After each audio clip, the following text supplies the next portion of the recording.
You're listening to the Coach's Journey Podcast.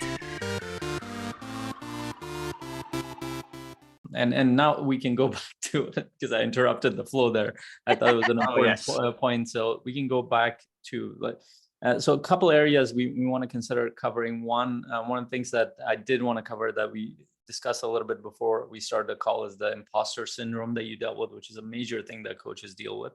But within that, we can also highlight what it took for you to actually, and maybe that's the overarching theme, is that imposter syndrome. And as you started dealing with that, by the way, I don't know if there is such a thing as a syndrome. We've made up around that, but whatever that thing is. Clinically speaking, syndrome is a cluster of symptoms that are somewhat related, and that researchers think it's related. So it's we've self-diagnosed in this area. Absolutely. Not but that in your medical records. So maybe we can start with that, and then the outreach is a part of that. Like, what gave you that freedom to connect with people and actually be excited to serve them versus being like, oh, can I serve this person, or can I support this person or not? Because I know you went through that journey. Absolutely. Yeah. So let me go through that. So I want to start actually by briefly just backing up a little bit more, which is around when I was growing up, call it elementary school, junior high, high school, right before college. Very formative years for a lot of us, of course, all of us. And ultimately, like from the get-go, parents are extremely supportive, love them to death. And I really watched my parents as models for my life growing up. My dad was successful in business, worked for a larger corporation, and just continued, moved up the ladder through his career and was very successful. And I watched that, and I was like, that's just what I'm going to do. Like, that looks like fair enough. I'm going to get good grades, stay out of trouble, go to college, get a good job, work hard, and move up the company. Like, that was just the path I just saw laid out in front of me. Right. And that was what I was taught. And so as soon as I kind of was like, there it is, and it's a very doable path, I always believed I could do that. My parents have breathed like belief into me and my brother and sister our whole life that we can accomplish things. And as soon as I was kind of given that path and I just kind of went click, yep, got it, I just started going with the flow.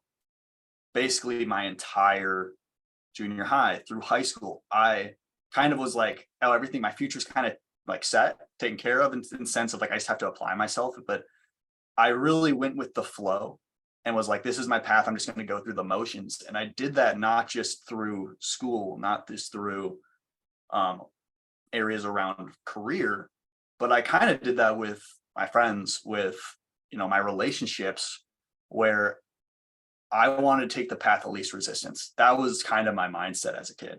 And if that meant that if everyone wanted to do something and I was like, I don't know if I want to do that, path of least resistance is just like, go along with it. And there wasn't anything like extremely negative or like terrible things that, we did that I went along with. But at the same time, I was not expressing, call it myself. I wasn't really exploring what I loved. I was kind of just like going along with my friends, going along with the family, just going through the motions, because it was easy. It was simple. And overall, I stayed on that path and continued to kind of go with the flow into college. Got engineering degree. I like problems and stuff, and I love that degree. But still, I wasn't pushing or I wasn't challenging much. I wasn't really discovering really what I was passionate about, and I was anxious a lot of the time because overall, I was trying to make sure that I was continually on my right path. And especially as I got out of college and into my full-time role,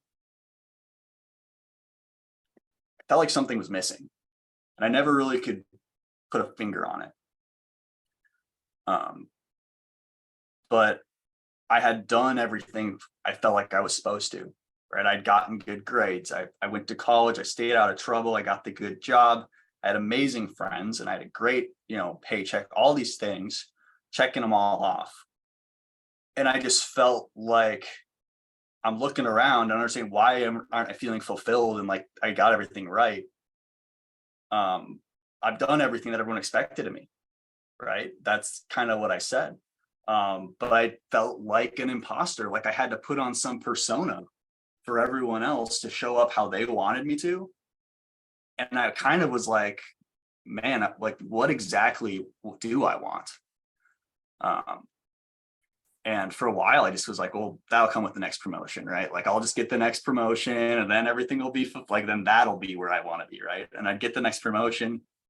It would be hard, it'd be difficult. And I'd be like, this isn't it either. What's going on? And so a lot of my life, I was just going with the flow, doing what everyone else wanted me to do and never stopping to ask myself, what am I passionate about? What do I enjoy? And what do I want to do? And it was when I started to see other people at my job where they had a problem, they wanted to resolve it, and they had this vision for how they wanted to solve problems. My role was to help them solve that problem. And I got really good at that, and I loved it, because when I saw someone else with a passion, when I saw someone else with this vision that they wanted to create something, it inspired me, because I never had that for myself. I never had my own vision, my own passion that I was chasing. And so when I saw someone else, I wanted to hop in and be like, how can I help you get there? Because then when they got there and they lit up, I lit up. And that's kind of where I kind of naturally, subconsciously kept driving my career toward, is areas of support, leadership. How can I help others meet their goals? And then it was when I started getting into coaching, when I started having bigger problems and I was like, I need a coach, I'm still feeling like something's missing, is when those questions started to get asked to me. What are my passions? What are the things that get me excited? What do I want to accomplish, and what fires me up? And I really started to discover, oh man, it is helping these other people. But for a long time, I was doing that because I wanted people to like me at the end of the day, right? That was a big reason why I initially was going with the flow, why I wasn't pushing back against others. It was path of least resistance. Well, if I just stay out of everyone's way, if I'm just, the person everyone likes, there won't be any issues. Life will move on smoothly. But I definitely lost a part of myself throughout that whole journey, because I stopped listening to who I was and I started putting others ahead of myself so often. I forgot who I was. And so that's where that coaching comes back in, and helping remind me, and me getting reconnected to who that person is. And as we get into like that imposter syndrome, right? It's one thing for me to be like, oh, I want to be a coach. It's another thing to start exclaiming that and going from someone who went with the flow to someone who's now posting on social media about, hey, I'm pivoting my life into something that not a lot of people are thinking about, right? And doing something in my free time that's work in theory, right? Having a separate job and trying to be an entrepreneur. Really uncomfortable for me to take that, because my whole life I had stayed in line. And now I was starting to step over that line and put myself out there. And I was terrified of, what are people going to say? What if people don't like me anymore? What if they don't understand what I'm doing? And that was scary for a long time. And I would like literally go to post on Facebook, and I'd like be like terrified, and I'd hit post and I'd shut my phone off and I'd throw it, and I'd be like, nobody, I don't want to look at it. I don't want to see what people say. I'm just going to like ignore it. Right. Like that was my style to get through it at that time, because I wanted to. I had things I wanted people to hear. Or even if it just connects with one person, I'm like, that's fine. Like if one person gets this and 99 thinks it's crazy, one person will get impacted. And that's really where I focused at the time. Because as the year has gone this year, and I've tried to get more and more connected to not being as connected to what others are saying, and more to aligned with myself and what I believe in, my goals and how I want to impact and add value to others. At the end of the day, me holding back because I'm afraid of what others are going to say is one, it's really selfish. And I'll say that in the respect that if I'm choosing to lean into my fears and my insecurities and say, it's okay, I'll just not add value or help others because I'm scared about it, well, that's just putting me ahead of others. And obviously, well, I don't know about obviously, but it's definitely I'm trying to put myself first more often. And this is kind of an awkward way to say this actually, but my goals are to support and help a lot of people achieve their goals, to be able to see what their path in their life is, and to get on it and march down it and discover what, fulfillment means to them and help them achieve that. Right. And so I can't make that impact or difference without putting myself out there, without acting like a lighthouse and seeing who's willing or who's open to having a conversation, which means putting yourself in uncomfortable situations and telling people, hey, this is what I do. I'd love to have a conversation.